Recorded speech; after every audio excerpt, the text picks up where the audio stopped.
গোর রোহিঙ্গা শিবির পরিদর্শন করেছেন আমরা সবাই জানি, আবার এও জানি যে মার্কিন অর্থায়ন থেকে যারা সহযোগিতা করতো ফাইন্যান্সিয়াল অ্যাসিস্ট্যান্স রোহিঙ্গাদের জন্য সেটা কমে এসছে অনেকখানি। প্রত্যাবাসন যদি আপনি বলছেন যে আনোয়ার ইব্রাহিমের তিনি বলেছেন যে তারা মিয়ানমার কিছু নেবে, কিন্তু এই উদ্যোগ আমরা চীন একাধিকবার নিয়েছে এবং আমরা কিন্তু আসলে কোনো প্রত্যাবাসন দেখিনি, এবং মিয়ানমারের অভ্যন্তরীণ যে অস্থিরতা সেটাও বাড়ছে।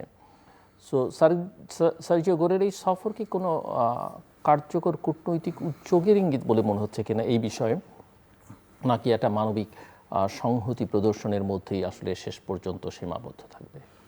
রোহিঙ্গা ইস্যুটা খুবই ক্রিটিক্যাল। আমি রোহিঙ্গাদের সাথে ওতপ্রোতভাবে জড়িত ছিলাম। আমি তখন ডাইরেক্টর জেনারেল ছিলাম আর্ম ফোর্সেস ডিভিশনে ইন্টেলিজেন্স, এবং আমি বাংলাদেশের যে ন্যাশনাল কমিটি ছিল রোহিঙ্গা রিপ্যাট্রিয়েশনের ওইটার মেম্বার ছিলাম, এবং আমি 2বার ন্যাপিডু গিয়েছি তাদের সাথে নেগোশিয়েট করতে।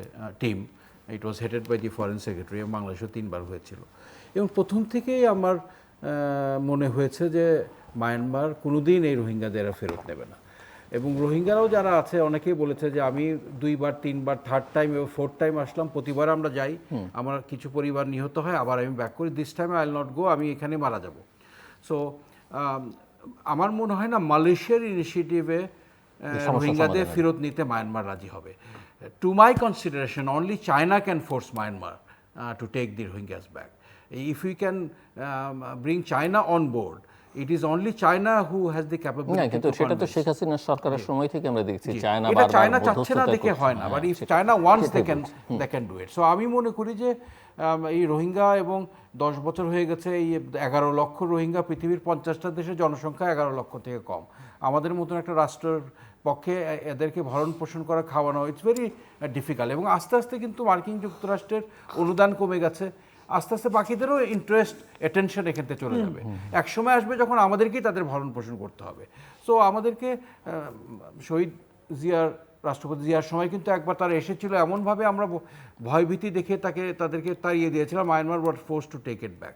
So the government has to take a drastic action. Either we force them to go back, or we integrate them in our society, train them and use this man power. এই যে 11 লক্ষ রোহিঙ্গা বসে বসে খাচ্ছে আর ঘুমাচ্ছে, এবং it has become a headquarter, capital of crimes. এখানে arms smuggling, drug smuggling, human trafficking সব কিন্তু ওখানে হচ্ছে।